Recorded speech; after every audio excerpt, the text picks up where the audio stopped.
年嘅美股繼續升，咁但係背後嘅動力咧同舊年有啲唔同喎，跟住大家講解下。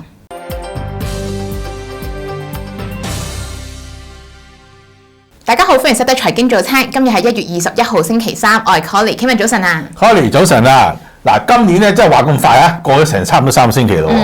嗱，見到好多環球類型嘅投資資產咧，都延續翻舊年年底個升浪嘅。不過我哋見到投資市場氣氛其實雖然都算正面，但係其實都好多不確定性因素，尤其地緣政治方面啦，其實都令投資者都幾擔心嘅。冇錯，咁我哋都見到咧，金價不斷咁創新高啦。咁特朗普就將對8個歐洲國家係加徵關稅啦。咁而歐盟咧就將會係制定翻反制美國關稅嘅措施。咁而近期美國政府對於聯儲局施壓咧，都係引發咗市場對佢獨立性嘅憂慮。咁令到呢家美長債息上升，而呢啲因素都可能隨時令到市場再度波動喎。你講得好啱嗱，其實咧股市咧就唔係完全忽略咗呢啲因素嘅。好似美股為例咧，今年嘅升幅咧 so far 咧，其實咧唔再係一啲科技股佔比較高嘅標準普爾500指數、納斯達指數咁啦，其實咧代表美國小型股嘅羅素2000指數，今年2個禮拜升咗成8% 咁多，大幅跑贏標指科指咧升咗2% 都唔夠啊！嗱，明顯咧就係睇得到咧，環球市場嘅資金咧做緊嘢，部署緊唔同嘅嘢嘅。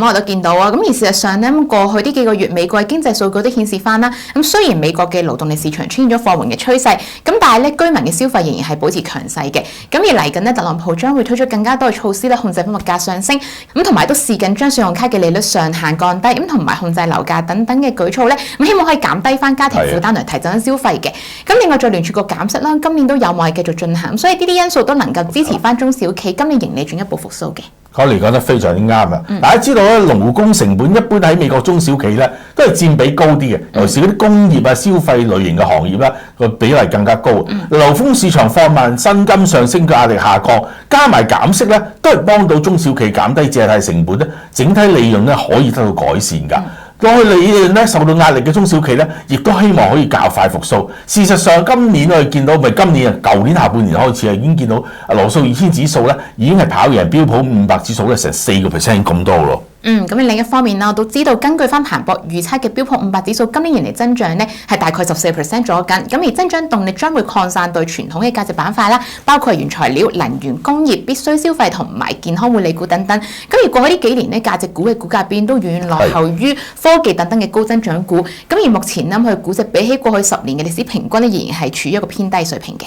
加埋啦，今年咧好多大型嗰啲傳統價值股咧，都應該會保持穩定派息㗎，都應該幫到咧提高翻投資者嘅防守性。所以如果今年嗰啲資金咧會由高增長股咧開始慢慢轉翻呢個傳統價值股。美國經濟強勢啊，咁如果聯儲局繼續減息啦，美國小型股同埋呢啲價值股咧應該繼續受到資金嘅青睞㗎。冇錯，跟埋傾到呢度，我哋下次再見啦，拜拜。